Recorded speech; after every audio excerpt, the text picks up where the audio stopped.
Welcome to the Protego Foundation Book Club. It's our second book club meeting, and this time we're going to be doing Chamber of Secrets. So, welcome back for those of you who are familiar faces and were here last time, and welcome to anyone new.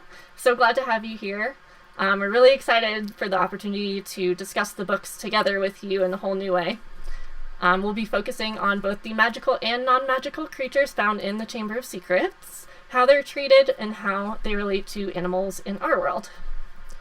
So, for anyone who doesn't know a little bit about the Protego Foundation, we're a group of activists empowering all magical people to get active for animals.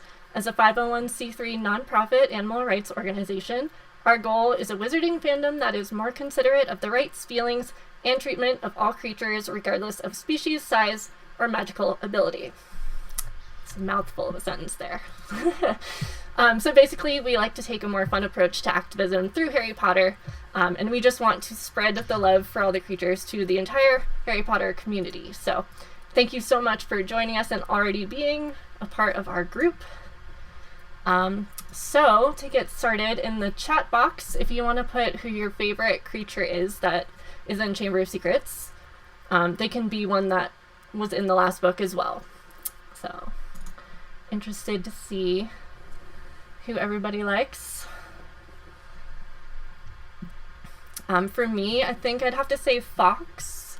Just, he saves the day at the end and he seems really smart. Like, he drops the diary in Harry's lap, and if he hadn't done that, like, who knows what would have happened. I forgot about, in the movie, Harry kind of does it on his own, but in the book, Fawkes literally drops it in his lap. So, definitely saves the day. Fawkes, Fawkes, Fawkes. Wow. Dobby. Got Dobby. Ooh, someone said the basilisk. Tyler. That was me. Yeah. See, Chamber Secrets. Yes, true. Oh, Errol. Yes. Let's see. Mrs. Norris. I'm glad someone likes Mrs. Norris. I was going to say, shout out to whoever said Mrs. Norris, like 10 out of 10. Lydia said the gnomes. Well, that's cool. Wow. I want to hear what you have to say about gnomes later. Yeah. Hedwig. Okay, awesome. So that kind of covers most of them in this one. So I'm kind of just going to prompt talking about different things, and then we can go to you guys, and then we'll just kind of have it flow from there. So if we want to start, we can talk about the owls. There's Hedwig, Errol, and Hermes. They don't exactly experience the best treatment in this book. The Dursleys forced Hedwig to be locked in a tiny cage all summer. Errol was so old that he really should have been retired. Everyone keeps saying, he's gonna basically drop dead at any second. It's very sad. So does anyone have any thoughts about the owls? I guess I'll go first. Yeah, no, I totally agree. Like the way that the Dursleys, made sure that like Hedwig was, locked in her cage. But then also poor Errol, what was it, like falling into a milk jug in the Great Hall or something like that, into someone's cereal. Like, even as a kid, I would have thought that, some of the characters would have been like, hey, is that really okay to have him keep going? But they're just like, oh, that's just him. He's just, good old Errol. Like, he can keep going until he drops. I was like, no. Poor baby. Yeah. Yeah. Nicole has her hand up, so I'm muting you now. Yeah, so sort of same kind of idea where it's just like, it's really sort of sad, like just how much abuse, basically abuse that like they just sort of view as like acceptable to have the owls have to like go through, where you have, the obvious pushing Errol well past his limits. It's to the point where everyone's accepted that he is probably not great for this owl. And also then the fact that like with the keeping Hedwig all locked up, you just kind of have like the closest you have is that Harry kind of like, oh yeah, it's like locked up just like me, but for an owl, like being locked in that like a very small cage is also like a lot more than a person locked in a room, just because like she really wouldn't have had like even enough space to like stretch her arm, like, well, Yeah. not arms, wings, like stretch out and be able to actually like move and exist. It's like in her own space regardless. It's just like the fact that that's sort of like, it's viewed as bad but not really, but it's viewed as like, oh, it's just as bad as like not leaving your room. That's a good point. Really good point. Yeah, and people are usually used to like, they're okay with just like chilling in their room all day, but owls want to be out flying, so it's definitely different. That's a good point. I wore my Owls Don't Belong in Cages tee from the Protego Nice. Foundation Fitting. tonight, just for this occasion. Don't be a Dursley. Don't lock up owls. The good thing is, it seems like Harry is always caring and thinking about the creatures as much as humans that he's with. Like when he gets rescued, the first thing he says is like, "Hey, let's get Hedwig out of her cage." So they break her out. Looks like Molly has her hand up, so I'm unmute you, Molly. There you are.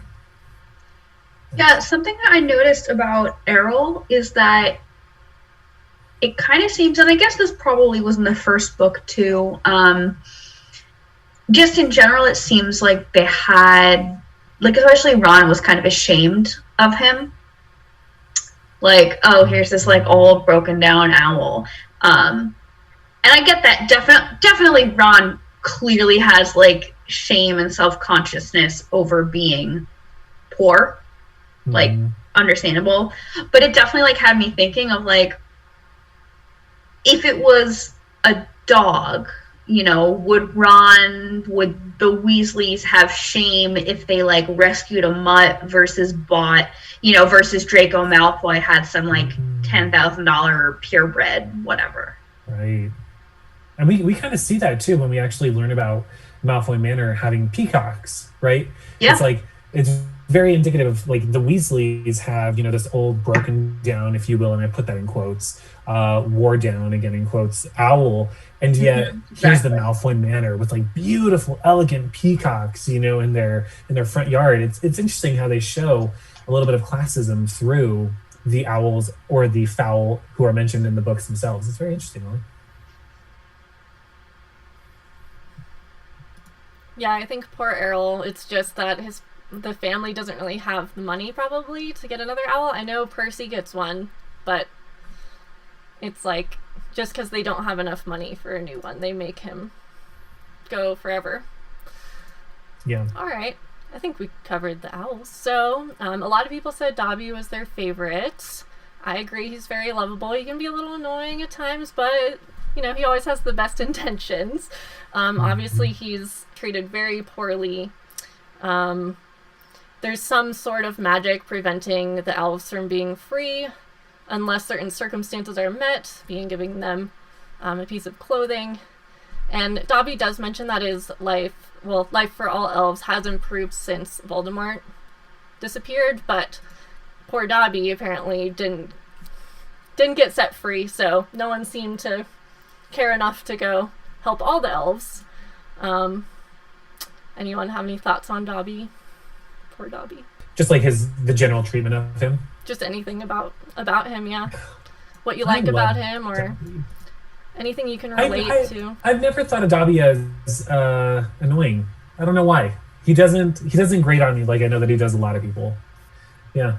I think he's mainly annoying for Harry, I suppose. Yeah, fair. That's fair. What I really like about Dobby is that just from the get-go we see how he wants to be liberated, and he has that spirit within him. He is immediately going against his quote-unquote, well, I should say his enslavers, because he is bound to them, but magically bound to them, but is still trying to help Harry and trying to go against those magical binds. And I think that really sets the tone for his character arc across the whole series. Definitely. Once we get into the whole discussion about elves using houses, that's gonna be wild. Well, I mean, Allie could actually probably talk a little bit about that if she wanted to, about the language in the book, referring to him as like a house elf instead of, elf used as a house servant person. And I forgot what I was going to say. So You it was there. The interesting thing about him for me is he's actually really magically powerful. And I'm assuming that that's kind of like a trait that all of the elves have as well. But it seems like, he's willing to kind of like, obviously like risk his life and limb to, help Harry or whatever. But like, I mean, transporting himself all the way to the Dursleys, like to me, that just like, I don't know, I would feel like as a wizard, I would have a respect for any other being that could do similar magic, if not more powerful magic than I could. But then again, that makes me think that maybe that's the reason they might be enslaved, is because maybe some wizard, way back when was like, oh, this being is pretty powerful. Maybe we should not let them run around and be free. Like, because that would be a threat to wizards. Although that's obviously not a well-founded theory, but...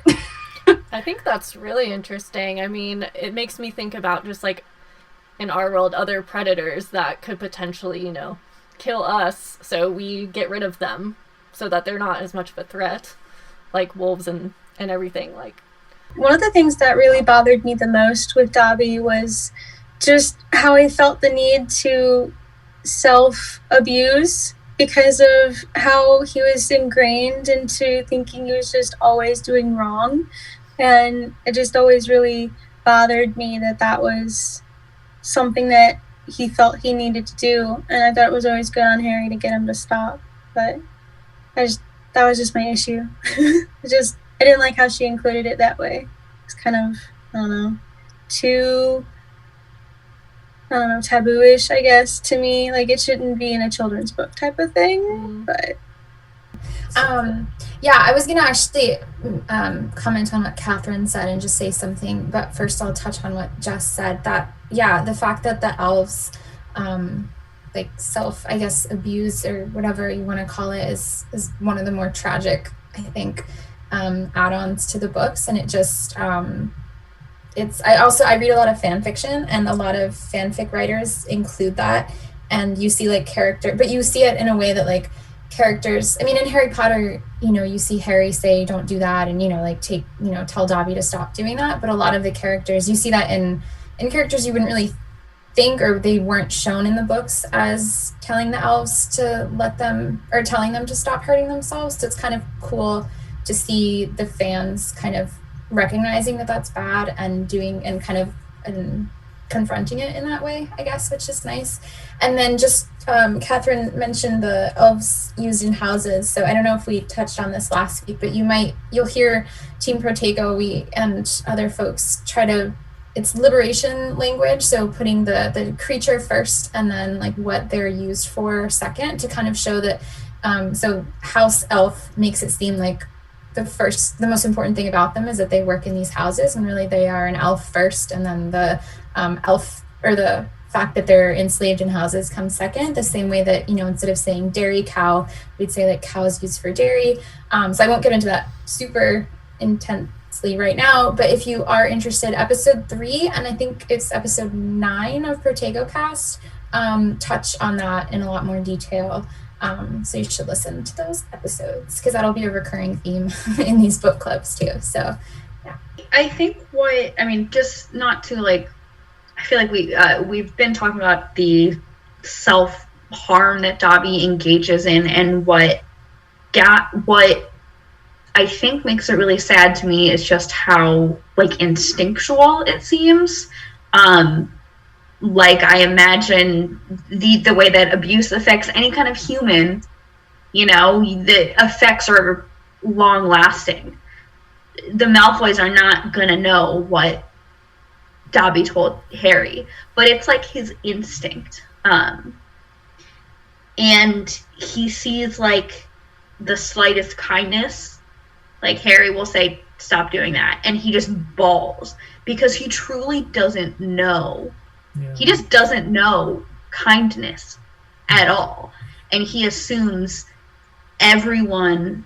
I think this is why I love Dobby, is that, like, Dobby has every reason in the world to believe that all wizards are evil, but Dobby doesn't think all wizards are evil. He still has that, like, okay, Harry is good. Harry's friends are good, you know? Yeah. Oh my Cry. gosh. The way you said that, I know, I feel like I'm gonna cry too. Well said, Molly. Good. Catherine, let me unmute you right here. I just have one more thing about Dobby. Going kind of off of what Molly said, it kind of made me start to think that even his treatment could have parallels, like, in our world, in terms of not necessarily like animal exploitation, but when we see groups of people that have intergenerational trauma, and that kind of informs, you know, their mental processes and, like, you know, how they feel in terms of, like, interacting with other people in the world around them. Because, like, I'm assuming that, you know, over the generations that, you know, Dobby's family has been serving the Malfoys or whatever, you know, there's a lot of built up trauma there. And so all of this, quote, you know, self-discipline that he's, you know, inflicting on himself, it's probably, you know, something that's been built up over generations. And I feel like that's something that maybe would be, you know, something that Harry Potter fans would be, you know, willing to discuss. Obviously not the kids who are Harry Potter fans, but, like, us older folk. I don't know. I'm not a huge Harry Potter, like, nerd, so I don't know everything. But I was wondering, how did the elves basically get put in that situation? Because they clearly have more magic than humans. So I was just wondering, like, why they not allow themselves, but let themselves get in that situation to begin with. Wow. Who here can give a history of? That's a good question. Does anybody know? Is it in Fantastic Beasts? I don't think so. I don't have my copy. If I remember correctly, Helga Hufflepuff was the first person to use house elves for like the Hogwarts school kitchens, and I believe that their story runs parallel with goblins, in that wizards have constantly oppressed different humanoid creatures who have magical power and who have very strong magical powers as well throughout the existence of the wizarding world. Goblins, for example, are very magical creatures, and like Catherine said, Dobby himself is very magical, and that is not necessarily a trait that is unique to elves used in houses, because they can do magic that we can't, we being wizards. For example, they can operate in and out of Hogwarts without any problems, whereas wizards are bound by some kind of law. So, and yet these magical creatures are not afforded wands like wizards are. Having a wand is something that is considered a human-only thing. It's a form of speciesism, but also magicism, where you're oppressing another being, you're discriminating against another being based on their magic or your fear of their magic. So it's a very interesting history. We don't know the exact when it started or how it started. All we know is that it is constantly rooted in this human wizard supremacy over all magical creatures. Yeah. Is that right? Did I miss anything? That was great. I feel like just from the elves that we meet in the series, they're all very good-natured, so it kind of makes me think of like how beagles are used for animal testing, and the beagle dogs were chosen because of their docile nature, so they're more easy to like manipulate, and I feel like maybe that's something that happened to the elves just because they, I don't know, not let them, but they probably didn't expect such mean things from wizards. Yeah. Until it was too late. Yeah. Alright. Well, let's move on. So at the Weasley residence, gnomes are regarded as pests that keep returning to the garden, kind of like rabbits. People proof their gardens so that other animals can't come in and eat the food. I'm wondering, do you think that the Weasleys are showing any sort of mercy by not just flat out killing the gnomes? the way that it's described that they throw them is kind of aggressive, but at least they're not killing them. I don't know. What do you think about that? I'm obviously a fan of the fact they're not killing them. You know, life is obviously much better than being killed on the fact that whose yard you happen to wander into. But one of the other things is if you actually look at the Fantastic Beasts book, it actually specifically lists that it's basically mentions you don't need to throw them. So the throwing is something that the line is basically the gnome can be expelled from the garden by swinging it until dizzy, then dropping over the garden wall. So the chucking them and seeing how far you can get it to go is completely unnecessary and the putting something over a garden wall has a very different landing than going and seeing how far it can fly, because I'm going to imagine those were not nice landings, especially considering they've mentioned they're doing it to convince them, hey, this isn't a good place, which means they're causing more pain than they probably need to. Mm-hmm.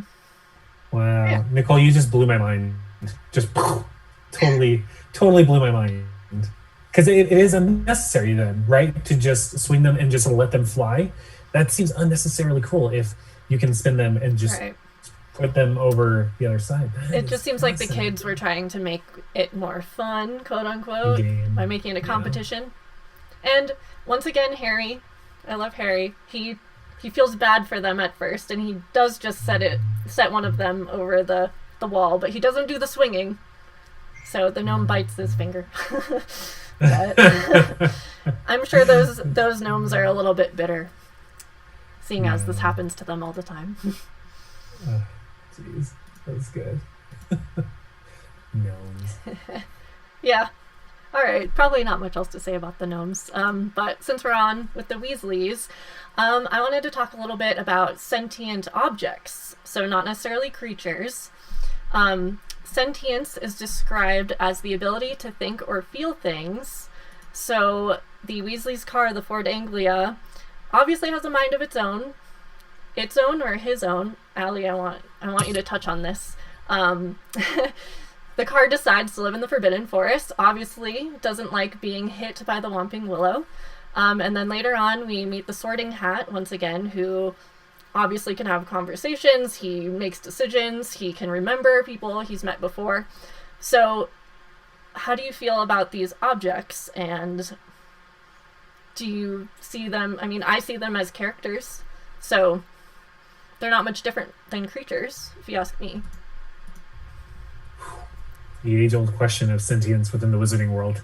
Yeah, that's a really good question. And I won't jump in front of other people, but I guess that is what I'm doing. But Valerie, when you mentioned sentience, the first three entities that I thought of, I guess, were, because, we're deciding their sentience. I don't know if I would say people or beings or, the Ford Anglia, the Sorting Hat, and then Lydia also mentioned it in the chat, and I'd been thinking about the Whomping Willow, because Whomping Willow is a tree, and so they, and the whole, are plants alive? And that, as vegans, we get asked those questions quite a lot.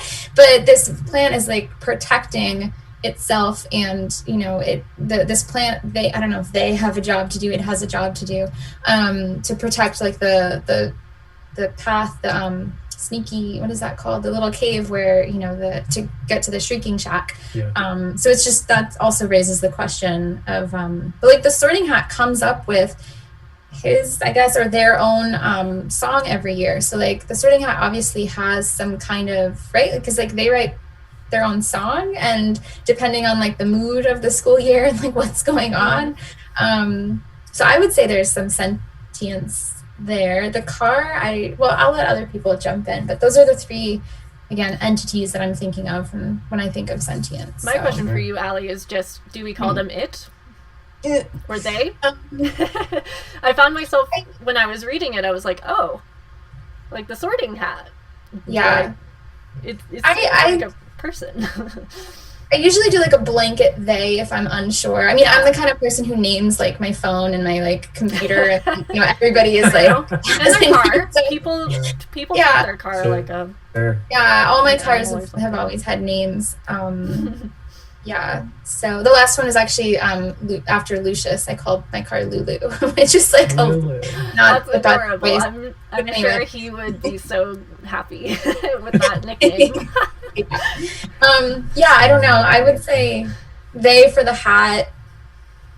I don't know, because then the plants, like the Whomping Willow, I don't know. I think everyone's I don't know. I think they is like a nicer way, because like we can't ask them what they think. I see Tyler's like gears turning. But like the car, I would say it. I don't know. Mechanical. Tyler, you go. No, all of these things, and I say things intentionally. The Ford Anglia, the Whomping Willow, Mandrakes, they're all it, right? I stand by that. The thing that I always think about when it comes to sentience in the Wizarding world is the creation of the Sorting Hat, right? The four founders put like a bit of themselves into it and magicked this hat, off of Godric Gryffindor's head to do these things. It's very similar to the paintings within Hogwarts, right? Sure, we still refer to them by the pronouns that the person who died had, but they're just that, right? They are paintings with the imprint of somebody else. I would still refer to that painting in general as not sentient, right? Just because somebody is magicked in a way to move and do certain things, I'm like, I think So, you're like, just would they- enchanted. Like for instance, the fat lady, which is problematic in its own right, her Yes. name, but like her portrait, her frame, you could say like it was slashed, but then would you say like she is in hiding because like it was the portrait, but then I would. Okay. Yeah. Yeah. I see that Lydia's got something that Yeah. I want to get her take on. Let me unmute you. Thanks. There you go. Yeah, about the car, which I'm going to also say it, because I think there's a distinction between, like, kind of like you were saying, between sentient beings who come into sentience of their own right and then objects that are made to be sentient by magical humans. So, like, the car is only sentient because Arthur enchanted it, right? So does that take away I don't know, like, what happens if he disenchants takes away the enchantment from the car? Does that mean that the car like no longer has any moral standing? And it also kind of reminds me of when they transfigure like animals into goblets or whatever it is. Like, what happens to the souls of those animals? Are they still sentient when they're in the transfigured state? And also, like, going back and forth, like, what happens if you transfigure an inanimate object into a living being? So I don't have any answers, just stuff I was thinking about.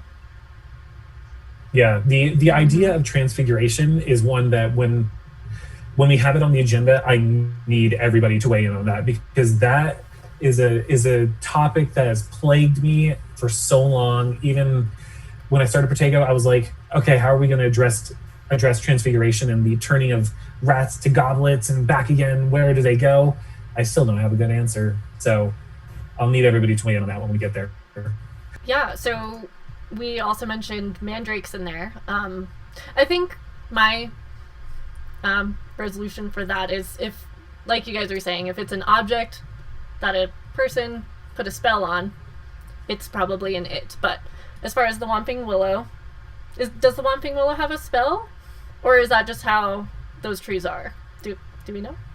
I think that's just how they are, like the venomous tentacula, right? They just have like kind of a mind. Well, do they have a mind of their own? Because like they bite, or like, I don't know. Well, yeah, I mean, I feel like mandrakes are a great example of this, and probably the most extreme example, because they're literally described with human features. They look like a baby, they cry, they throw parties, and then, imagine Professor Sprout just chopping up little baby plants. It's kind of morbid, so let's talk about mandrakes, because I feel like there's a lot to unpack there with them. I actually did have something about the Whomping Willow real quick before we go into the mandrakes. Yeah. To me, the Whomping Willow seems kind of like a Venus flytrap. Like, we wouldn't necessarily consider the Venus flytrap in our world, which kind of does something similar, to be sentient. So I think that's kind of like the same thing. But yeah, no, you're right. Like with the mandrakes, it is kind of a little disturbing that they're, you know, like growing these plants that do have humanoid features and seem to have human-like emotions and feelings. And then they're like casually just, you know, flinging around, oh, we're going to stew them up soon. I'm just like, there's a disconnect here. How is that disconnect happening? Like everyone seemed okay with it, which was a little strange to me. Yeah. If I can do a general poll here in the comment section, I want you to comment if mandrakes are beings or are they plants. I want to see everybody's just general thoughts. Because where did we talk about this? For those of you who don't know, I'm on a show called The Chick Keeps, and we have a couple Harry Potter episodes, and we talked about this as well. And I was very much on the side of they are plants.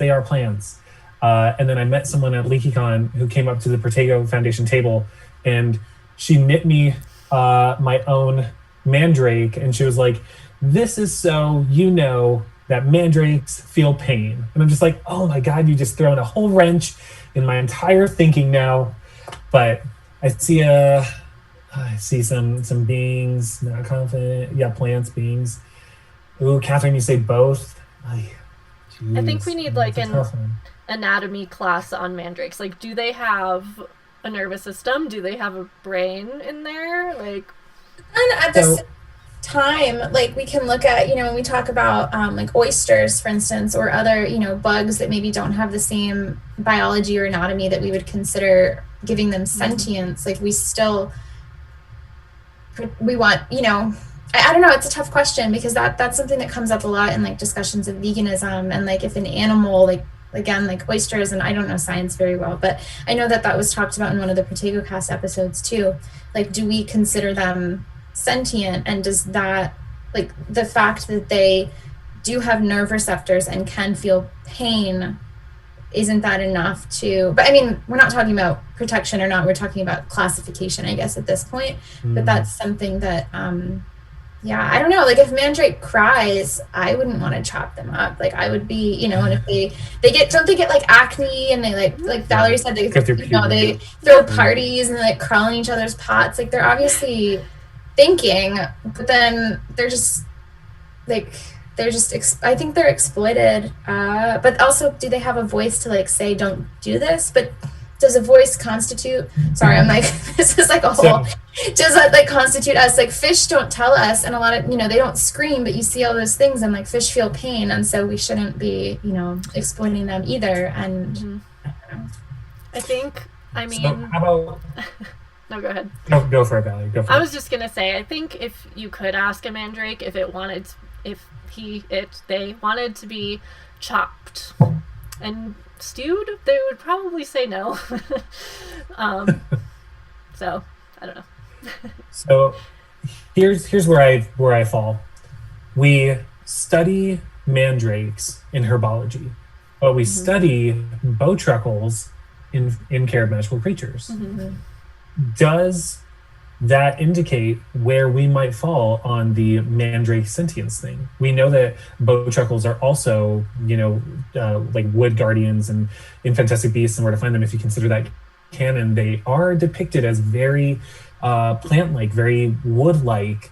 Does that have any kind of influence on whether or not mandrakes are in herbology for a reason versus bowtruckles are studied in Care of Magical Creatures? I see Catherine has her hand up. I'm going to unmute you here and get your thoughts. Yeah. So, I mean, like, obviously that is the case, but I think that could also be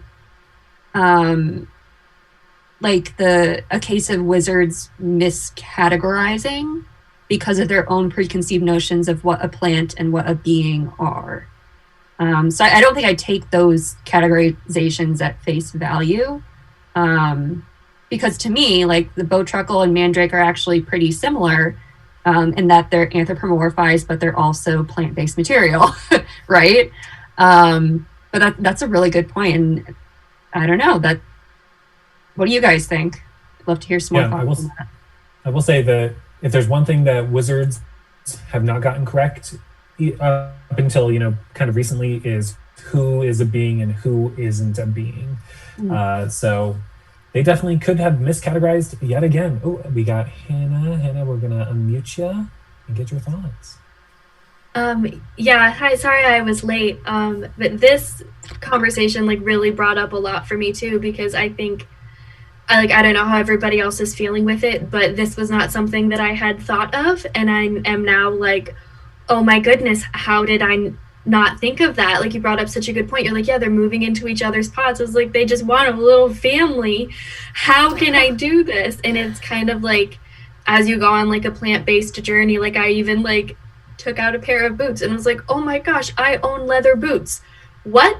And so it's something that I feel now that we're talking about it, I'm so aware of it, but I think how it is presented in the literature really it doesn't even make that an option. And it's you said, they're studied in herbology, obviously it's a plant, but I mean, I kind of agree with Catherine where I think this is an issue of mislabeling. You all do realize that mandrakes really are a plant. Yes. Do you know the history of it, Elizabeth, that you can tell us? I guess this goes back to my theater stuff. There's even a line in Shakespeare about mandrake shrieks, and there really is a plant that looks like, the roots do look like human bodies. So some of this, there's already been a superstition about mandrakes looking like humans, being humans, and shrieking, that Rawlings just, kind of expanded upon.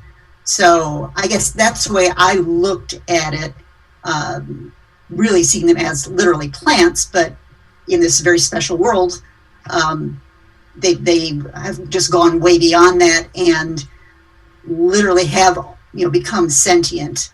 But I still sort of see them primarily as plants because they live in the dirt, they grow in the dirt, as opposed to running around above ground. So that is my 2 cents. As you were saying that, Elizabeth, I was thinking, what if the superstition that they are just plants, but that they did have some kind of shrieks, is just wizards trying to convince muggles that it's just a superstition, Of course, this is all in Joe's world, but maybe mandrakes actually do, they really are these sentient plants in the wizarding world, but, maybe a unfortunate muggle pulled one up and they're oh my god, and the wizards were no, that's just a superstition, she just looks like a baby, it's fine. But it's a piece of actual wizarding lore that they really are real. That would be pretty cool. That's cool to know the real history about them. Thank you for sharing that. Yeah. Okay, well, that's kind of a good segue into going back into classes and spells. We get to see more of that in this book, since the mandrakes are used in a potion. Obviously, a lot of things are used in a potion. Something that kind of freaked me out was Ron was using rat tails for a potion, and it seemed like he definitely didn't make the connection that he has a rat companion, but yet he's using rat tails. I know he doesn't love scabbers like most of we love our companions, but that was just weird that out of everything it had to be rat tails. And then kind of what we were saying earlier about where do these animals go? They use rabbits, someone turns someone into a badger, and then the snake with Serpent Sortia, snake makes the snake disappear, but where does it go? Does anyone have any theories? I feel like this is definitely getting into some, I don't know, maybe New Age spiritualism, but I would say if you transfigure an animal into an object, I would say that I feel like that consciousness still exists. My degree was psychology, and so I had a bunch of classes on cognitive science, and we talked about consciousness, and I don't know, not that I'm I know a little, I feel like my understanding of consciousness from both a scientific and like a spiritual perspective, I feel like that consciousness still exists if like an animal is transfigured into a goblet or something like that. Because I don't think you can create or destroy consciousness. And that's why I would say that like the Sorting Hat or the Ford Anglia, which were objects that were enchanted, I don't think you can create a consciousness for those. That's my theory of it. Yeah, that's a good point. I know this is the wrong book, but what about when Slughorn turns himself into an armchair? Do we know? I can't remember. Do we know if he can still like experience as the chair, or is he just kind of out for a bit? Like, Catherine might know. There you go. Well, I sort of had an answer until Valerie said the thing about the armchair, and I was like, oh, that's probably going to negate my answer, or like my thought. So initially I was thinking, like when I was a kid and either I was reading the books or my mom was reading them to me, hi again, Mom, like for some reason I always thought that, you know, the moment an animal got transfigured into something inanimate, like if it was fully transfigured, that there was like a pause and like maybe they didn't feel anything as, you know, the goblet, but then when they transformed back, they would be able to like feel and time would go on again for them. But then you said the thing about Slughorn being the armchair, and I'm remembering, or maybe I'm just thinking of the movie where like someone like sits on him and he's like, ouch, or whatever. Like, so I don't know, maybe, and even like, I guess now that I think about it with, you know, some of the rats turn into goblets, like some of them still had their tails that didn't fully transform into the goblets. So maybe at that point they sort of were still feeling things, but I don't know. Jury's still out. Hannah, let me get your thoughts here. I think the Slughorn chair issue, to me, I feel like that kind of answers it because, like, I don't know, I am laughing at it because I think it's funny, but I feel like if wizards couldn't tell that, like, if they didn't have feelings and weren't able to, like, comprehend things, they wouldn't be able to turn themselves back into a wizard. Mm-hmm. So, like, are there just, like, random shelves that are, like, actually wizards, like, hanging out around? So that's where I think, like, they probably do feel, like, it probably has to be there because you know, if you're by yourself, you know, like he even said, like, no need to what did he say, transfigure me, or no need to distransfigure me, Albus, which implies that he would have been able to do it himself. So I do think that they can feel when they are transfigured, and I think that since it goes from a wizard being transfigured into a chair, I feel like that would also go for an animal as well. Allie mentioned ferret Draco. That's a good point too. Ferret Draco. Yeah. Well, oh, go ahead. Well, I was just going to say, you know, we got in Philosopher's Stone McGonagall turning the desk into the pig and then back into the desk, and kind of piggybacking off of Molly's point about creating consciousness. We know that the parameters within this world, you can't bring somebody back from the dead. I don't think that you can create life through magic.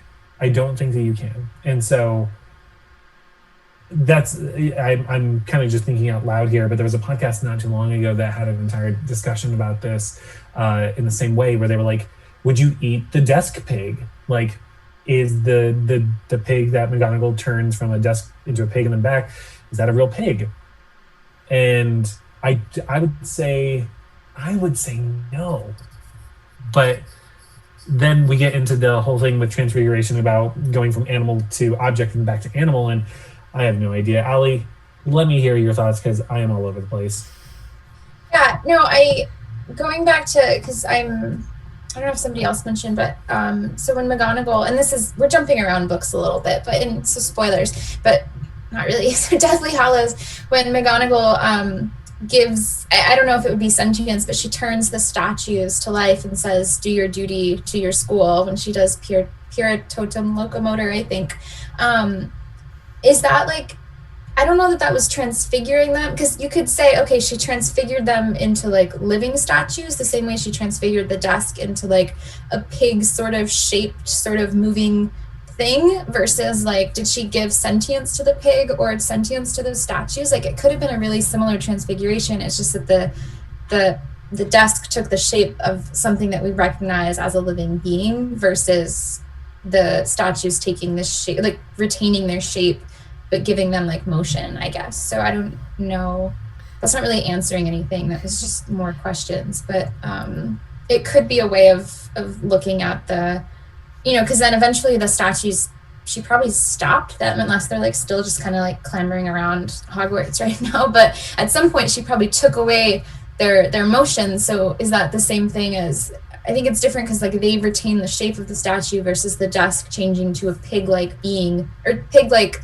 object rather, without sentience, and then being turned back into a desk, because it could have just been sort of like a mobility thing, like the look of something that we recognize as a being and giving them that ability to move, versus actually having like that consciousness and that sentience. I never thought about that. I love this. This is cool. Okay. I hope that's true, because I just don't want it to be a real pig, like, so I like that theory, but I feel like the statues would be more like the car, where you just put a spell on it and then it can move and do things. But, okay, cool. Okay, so we can kind of jump back into the creatures we meet in Chamber of Secrets. So kind of the final quarter of the book is filled with creatures. We have Aragog, Fawkes, the basilisk. So we can start with Aragog. I was reading Fantastic Beasts earlier, and it said that Acromantulas have near human intelligence. Their ability to speak was likely human taught, and there is merely a rumor of a colony of them in Scotland. So, as we find out, there are hundreds of them in Scotland. Any thoughts on Aragog and his lovely family? Or Hagrid, for that matter, since Hagrid is why Aragog is there. I mean, I feel like we talked about this with Hagrid in the last book too, and I'm sure it'll come up a bunch next time when he starts teaching, but like Hagrid had baby Aragog not out of like, oh my gosh, this is like a poor little poor little hurt animal that I'm going to take care of, or I really want a companion. Like, Aragog to Hagrid was just another collection, another item in his collection, I think. But then, like, you have Aragog. I may be imagining this, and maybe this was just movie, but doesn't Aragog at some point say near human intelligence, like implying that no, their intelligence is superior? I could be imagining that, because I can't recall exactly when that happens. But I feel like, I don't know. Do we meet Aragog alive again in the series? Because I don't think he said anything like that in the book or the movie. So we only see him here, and then at the end, he dies. Poor guy. I would assume that Acromantulas think they're probably smarter than humans, which maybe they are.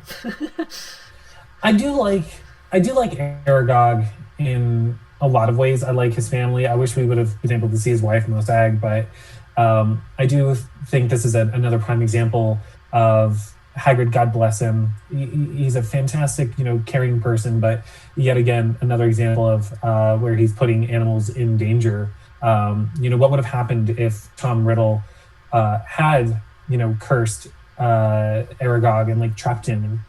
And, would he have been executed? Would he have been killed? Would we have another Buckbeak situation? I often think about that, and how I do think that Hagrid has such a kind heart, but when it comes to Aragog, this is the most clear example of him putting that, like Molly said, that kind of desire to be like, ooh, I'm taking care of a dangerous creature. He's putting these animals in harm's way. when he does stuff like that. And I think Aragog is a really prime example. Though he did find, in Hagrid's defense, he did find him a wife. He did find Mosag, and they did have a really nice family and all of that stuff. So, Kevin, let's get your thoughts here. And Anita. There you go. Well, my thoughts were actually about that. The thing that Hagrid, like basically like trafficked Aragog's wife, Mosag, to the Forbidden Forest. And I think, Nicole said technically Acromantulas are invasive for the Forbidden Forest. And I was like, so not only did Hagrid bring the one Acromantula, but he also trafficked another Acromantula, and they had baby Acromantulas. So he created like this full-on like invasive species ecosystem problem in the Forbidden Forest.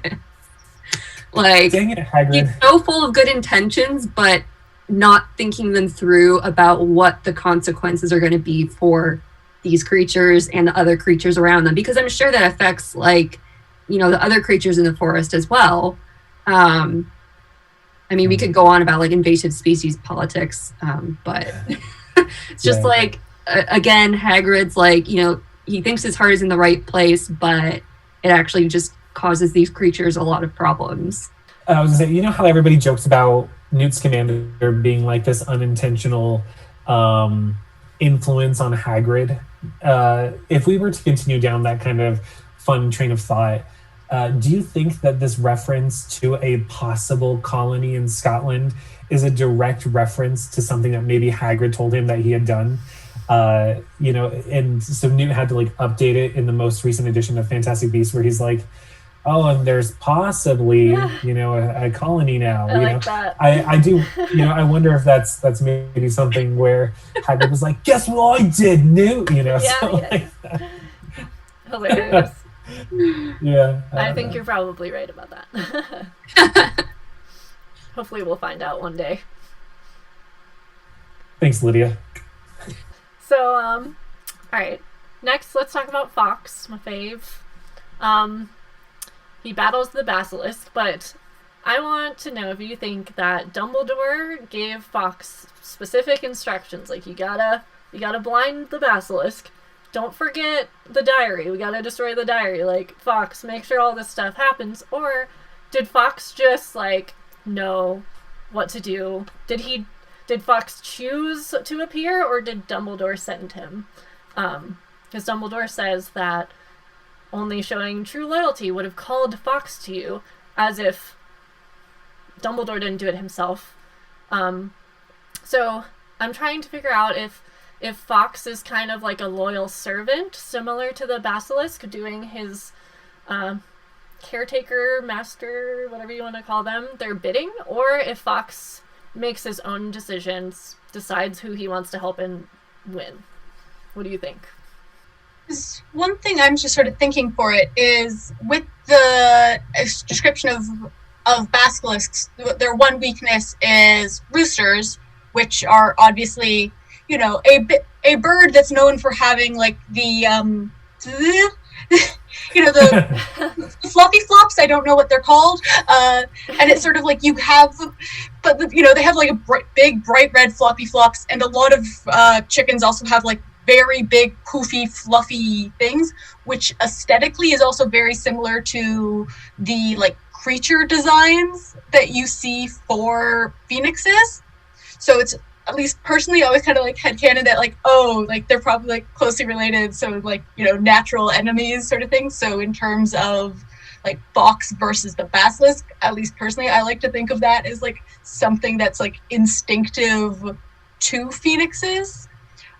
Whereas more in terms of you've shown great loyalty to me, I don't, just based off the way Fawkes acts a lot of the time is, I forget if we get their gender, but it does, they do seem like very much their own bird, if that makes sense. Like, they have a lot of bits where they have definitive like a lot more personality beyond just loyalty to Dumbledore. Like, they do have a lot of points where you just have, like I like think that Fawkes sort of like was hanging around because of the fact like Hogwarts and like the Hogwarts that Dumbledore was making was their home, and they were loyal to Hogwarts and the Hogwarts that it was then,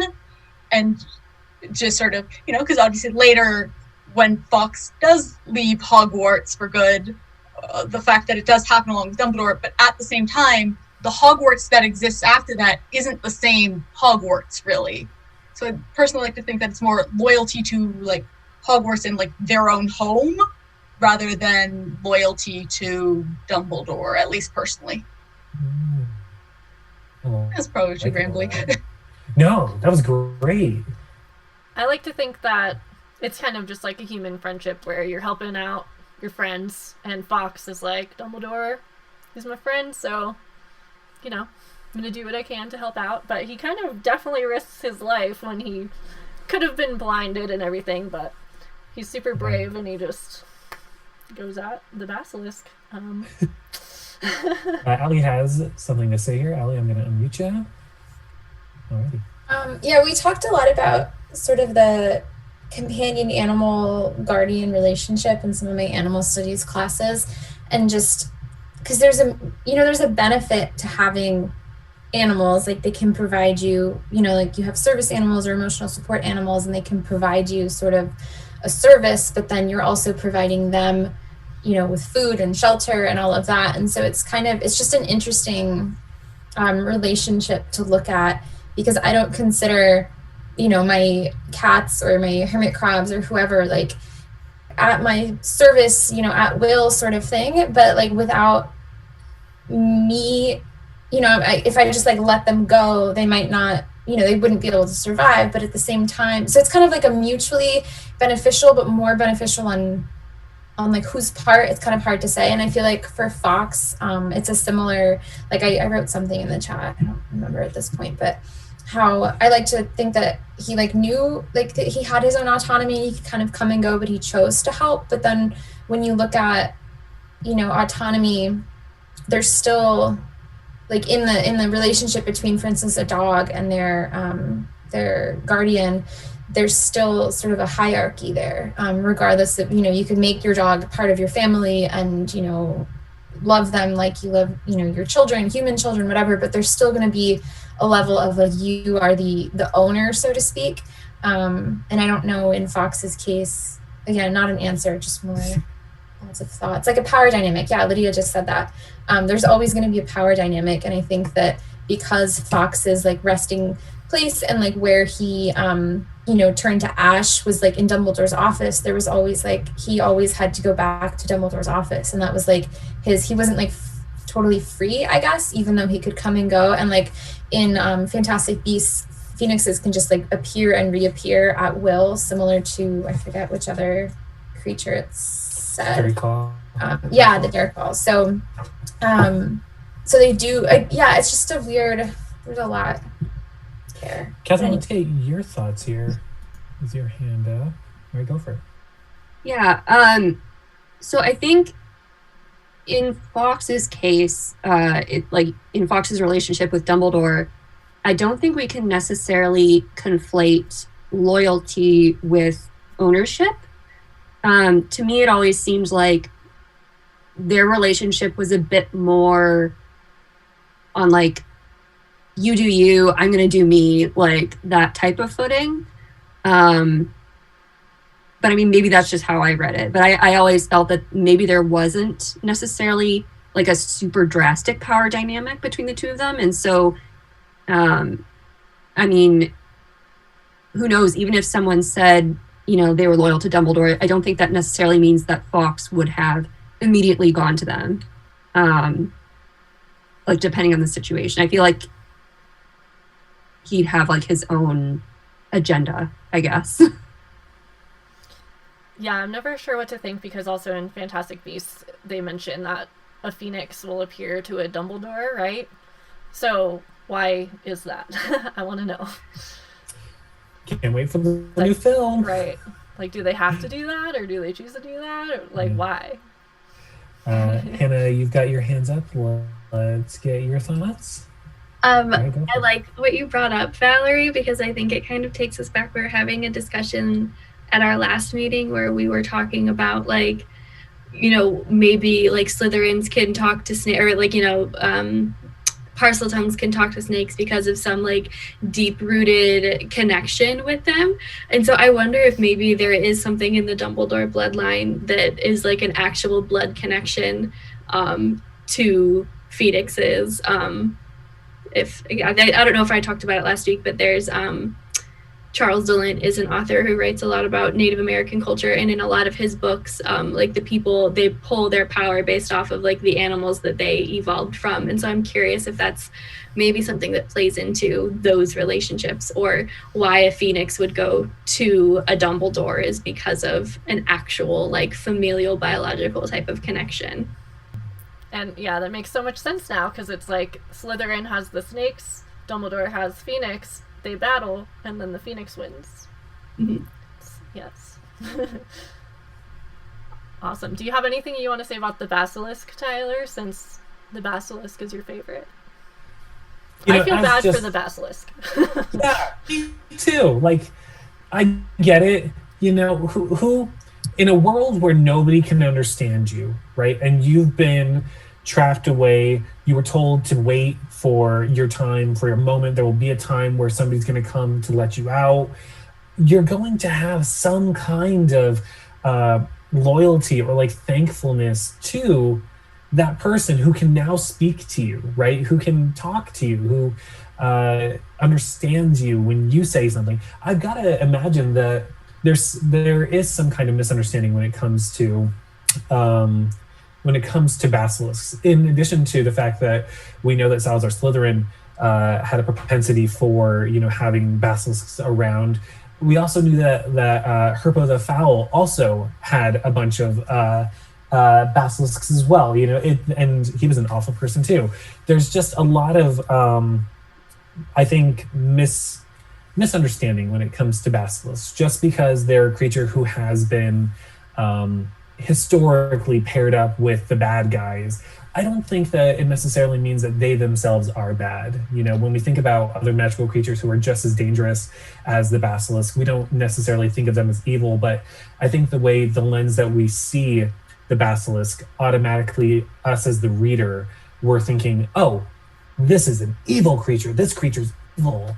And as we know with Thestrals, that's not the case. You know, they're their own being, and how they're used shouldn't define them. But Kevin, let's get your thoughts here. There you go. Unfortunately, I feel like we have world religions to thank for this innate human like propensity to think that all serpent-like creatures are like bad or evil or not deserving of compassion. I mean, for me, the obvious one, since I grew up Christian, is, you know, the serpent in the Garden of Eden. Like, so, you know, in the OG novel, like, people are always seeing snakes and snake-like beings as this kind of, you know, being to be feared, or chastised or shunned. And I think that kind of has just continued to be a trope. And you know, Harry Potter's just kind of like the latest book to have that trope in it. And I do feel for the basilisk now that you guys are, you know, talking about it. I'm like, you know what, even when I was rereading the book, like, I didn't really even think about how my mind was automatically going like, yes, beat the basilisk, he's bad, but not even realizing, wait, no, he's manipulated. Like,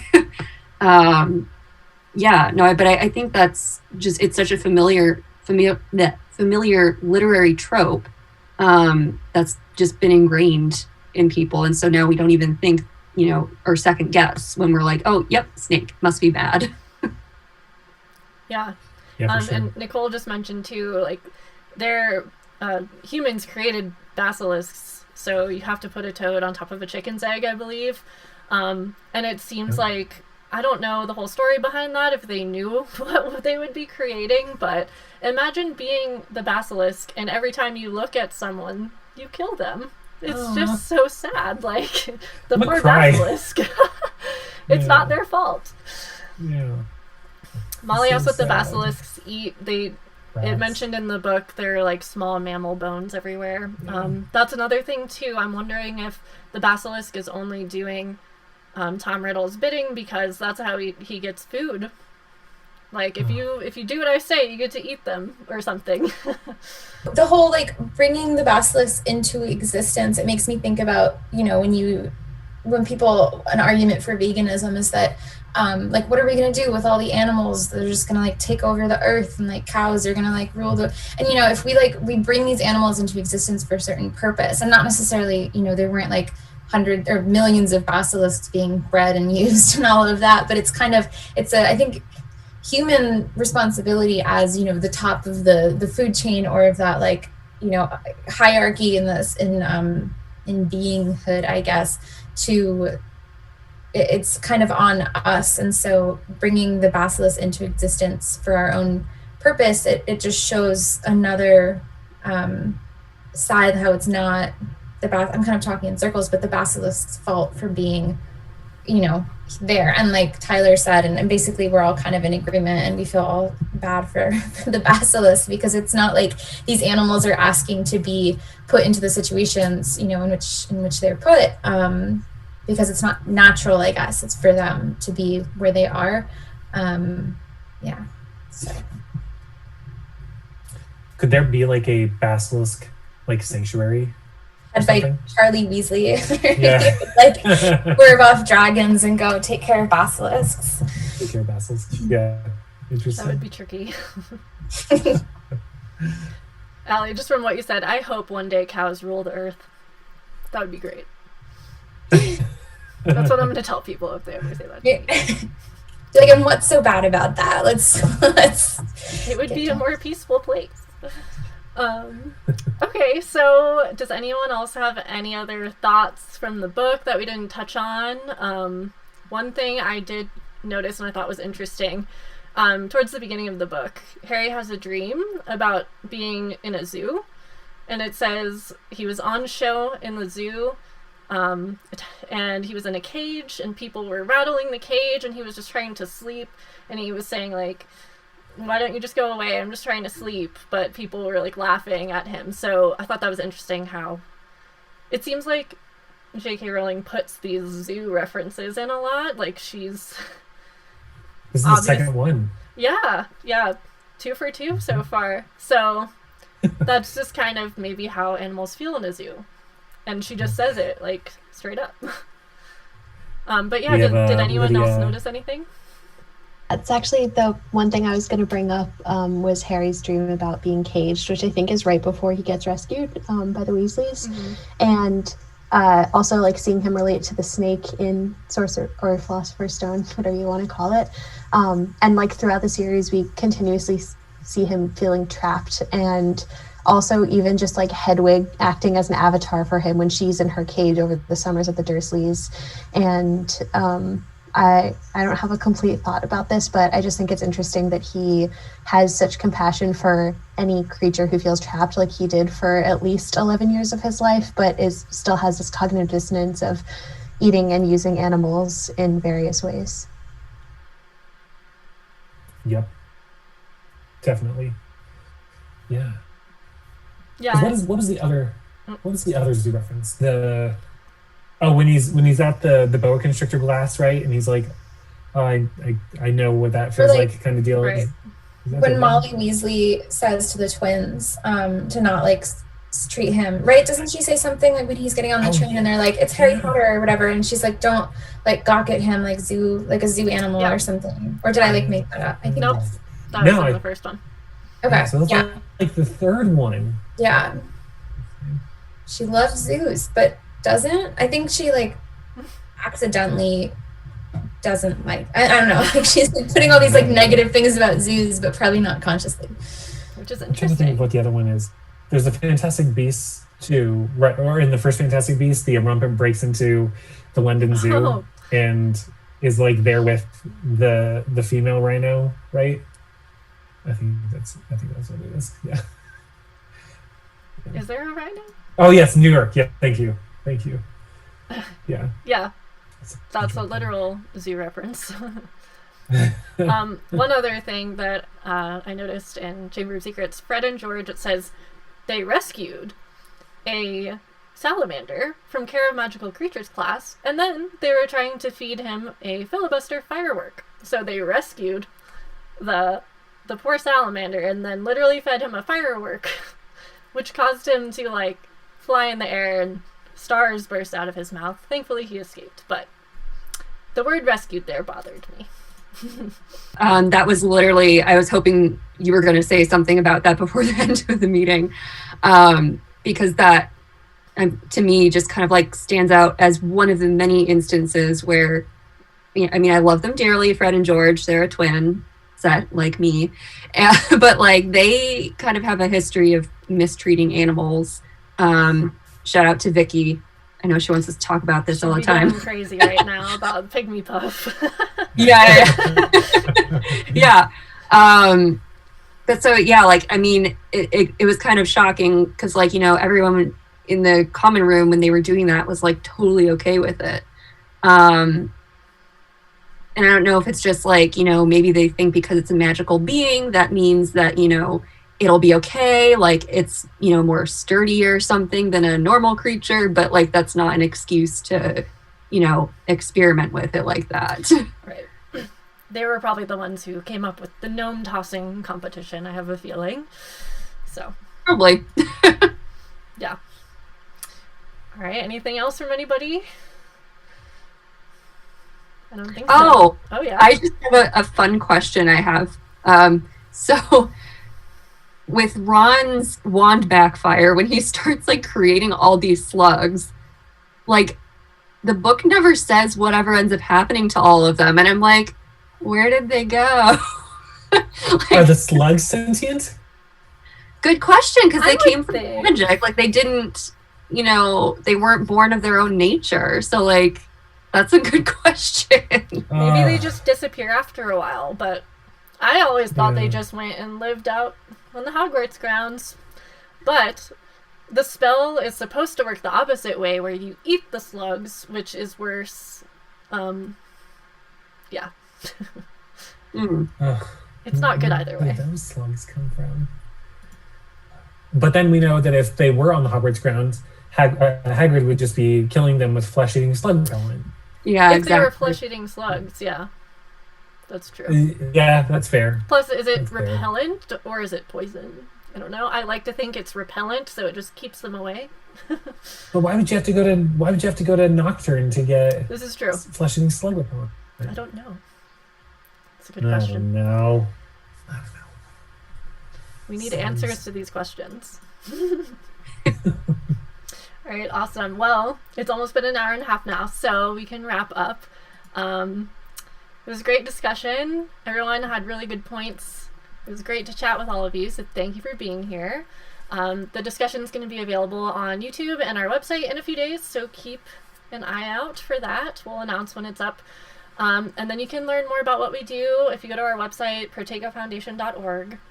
We're a fully volunteer-run nonprofit, so we rely on generous donations of our supporters, and it's not a requirement for being in the book club, but if you'd like to support us, we encourage you to go to our website, make a donation. You can do it whatever your favorite book is it 1, 2, 3, 4, 5, 6, 7? You can make a donation of that number. We'd really appreciate it. So the next book club is going to be Wednesday, February 24th at the same time, which is going to be 8:30 p.m. Eastern, 5:30 Pacific. We're going to discuss Prisoner of Azkaban. It's going to be a lot of fun. I'm excited to talk about Care of Magical Creatures and Animagus forms and all the new creatures that we get to meet. So, all right, thank you everybody for joining. Yay! Hope to see you again Thank for you, next everybody. one.